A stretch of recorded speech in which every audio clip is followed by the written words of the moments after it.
మిత్రులారా, ఈ సిఎల్సి వాళ్ళు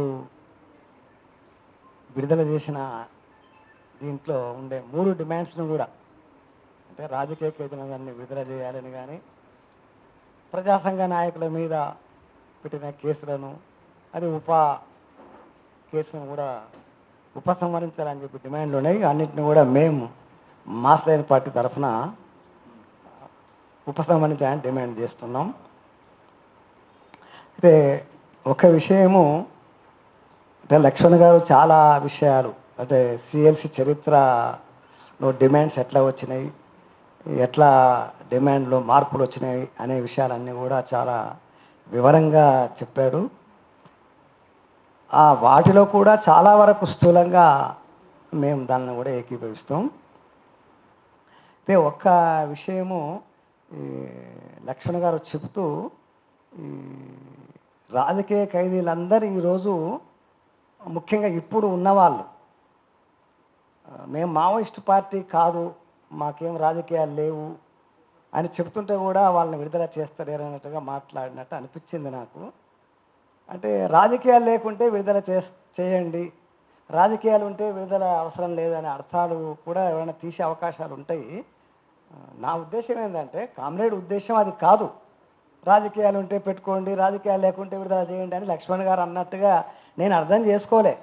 కానీ ఇట్లా రాజకీయాలు లేవు కదా మాకు అంటుంటే కూడా ఎందుకు పెట్టుకున్నారు మీరు అని అంటే కొంచెం వేరే వేరే అర్థాలు వస్తాయి. ఎందుకంటే సూటిగా అర్థం చేసుకునే పరిస్థితి లేవు, రకరకాలుగా అర్థం చేసుకునే పరిస్థితులు ఉన్నాయి. కాబట్టి రాజకీయాలు ఉంటే కూడా ఏవైనా ఉండని, ఈవెన్ మావోయిస్ట్ రాజకీయాలు కూడా ఉండని, వాళ్లకు ప్రజాస్వామ్య హక్కులు అయితే ఉండాలి. అది కూడా చెప్పిండు లక్ష్మణ్ గారు. 21 ఉంది రాజ్యాంగంలో. మావోయిస్టులకు, నక్సలైట్లకు, వేరే వాళ్ళకైతే అది వర్తించేదని రాజ్యాంగంలో లేదు.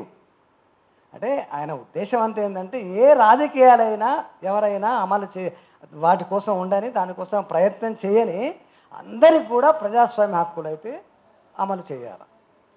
అది రాజ్యాంగంలో ఉంది అనేది ఒకటి వచ్చింది. నేను కూడా ఏమంటున్నానంటే, రాజ్యాంగంలో ఉన్న అమలు చేయాలి. నేను ఇంకే మాట ఏమంటున్నానంటే, రాజ్యాంగం కూడా ప్రజాస్వామ్యం ఆధారంగా నిర్మించబడాలి. మన రాజ్యాంగం అంత ప్రజాస్వామ్య ఆధారంగా నిర్మించబడలేదు.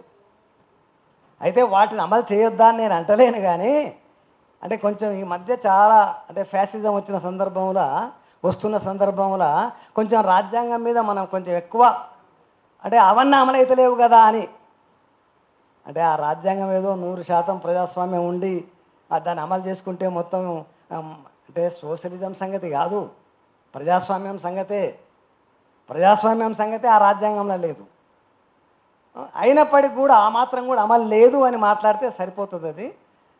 కానీ ప్రజాస్వామ్యం అంటే అది ఏదైనా సరే మాట్లాడే హక్కు ఉండాలి, రాజకీయాలు చెప్పే హక్కు ఉండాలి. నేను దానికి ఒకటే ఉదాహరణ చెప్తా. అంటే ఈ రాజకీయాలు, ఈ ప్రజాస్వామ్యం అంతా వచ్చిందంతా కూడా యూరోప్లో వికాసోద్యమం అదంతా వచ్చింది కదా, పెద్ద చరిత్రలో భాగంగా వచ్చింది ఇదంతా. దాంట్లో వోల్టేర్ ఆయన అందరికీ తెలుసు ఈ విషయాలు కూడా. ఒక మనమందరం మళ్ళీ ఉమ్మడిగా గుర్తు చేసుకోవడం కోసమే ఆయన ఏమంటాడంటే, ఎవరైనా అభిప్రాయాలను చెప్పాలి, చెప్పడానికి హక్కు వాళ్ళకు ఉండాలి. ఒకవేళ ఎవరైనా కూడా నాకు వ్యతిరేకంగా కూడా వాళ్ళ అభిప్రాయాలు చెప్పినా సరే, వాటి కోసం నేను ప్రాణం ఇచ్చేటంతగా పోరాడతానని చెప్పిండు ఆయన. అంటే తనకు వ్యతిరేకంగా మాట్లాడినా పర్వాలేదు. అంటే వోల్టేర్ చెప్పింది ఏంటంటే, అనుకూలంగా మాట్లాడాలని కాదు, వ్యతిరేకంగా కూడా మాట్లాడండి, ఏదైనా మాట్లాడండి, మీ ఇష్టం. అది మీకు మాట్లాడే స్వేచ్ఛ ఉంది చూడు, దానికోసం నేను పోరాడతాను. అది ప్రజాస్వామ్యం యొక్క సారాంశం. కాబట్టి వీళ్ళందరూ కూడా మావోయిస్టులకు మద్దతు ఇచ్చిండొచ్చు, ఇవ్వకపోవచ్చు, అది ఏమైనా కావచ్చు కాక, వాళ్లకు ప్రజాస్వామ్యంలో జీవించే హక్కు అనుకోండి, రాజ్యాంగం అనుకోండి, ఈ హక్కులన్నీ వాళ్ళకి అమలు కావాలి. మనం ఏదో తప్పించుకున్నట్టు మాట్లాడాల్సిన అవసరం కూడా లేదు. మాకు ఈ రాజకీయాలు లేవు, లేకుంటే ఆ రాజకీయాలు లేవు, అది అవసరం లేదు. ఈరోజు మావోయిస్టులు నిర్మాణరహితంగా కూడా అన్నాడు కామ్రేడు. నిర్మాణరహితంగా అంటే మనకు తెలియదు అసలు మావోయిస్ట్ పార్టీ నిర్మాణరహితంగా ఉందా లేదా అనేది కూడా. అది మనం అంతా, అంటే సారు మాట్లాడిండు కానీ అదొక ఐడియాలజీ. మావోయిస్ట్ రాజకీయాలు అంటే ఒక ఐడియాలజీ. అది ఏ నిర్మాణం ఏ స్థాయిలో ఉందో, ఎంత స్థాయిలో పోయిందో అదంతా మనకు తెలియని విషయం. అది ఏదైనా సరే, ఏ రాజకీయాలన్నా ఉండని, వాళ్ళకి హక్కులు, ప్రజాస్వామ్య హక్కులైతే వాళ్ళకి కల్పించాలి. దానికోసం మనం అందరం పోరాటం చేయాలి. వోల్టేర్ చెప్పినట్టుగా దానికోసం మనం అందరం కూడా పోరాటం చేయాలా. అది నేను చెప్పదలుచుకున్నది.